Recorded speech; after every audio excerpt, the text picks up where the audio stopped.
বৎসরের পর বৎসর। রাগ হয়ে যাবেন বলবো, আমি আসার পরে বলতেছিল এটা 65 সনের মাদ্রাসা। কত? 1900 কত বৎসর হয়েছে এখন? 80 বৎসর আগের মাদ্রাসা, ঠিক না? এখনো মাটির সাথে কথা বলে, ঠিক না?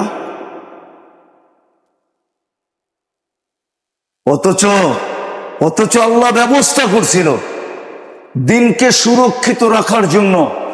যেরকম দেশকে সুরক্ষিত রাখার জন্য 4 থেকে 5 বাহিনীর কোনো বিকল্প হয় না। যেমন পুলিশের কোনো বিকল্প নাই, বিজেপির কোনো বিকল্প নাই, বিমান বাহিনীর কোনো বিকল্প নাই, নৌবাহিনীর কোনো বিকল্প নাই, সেনাবাহিনীর কোনো বিকল্প নাই।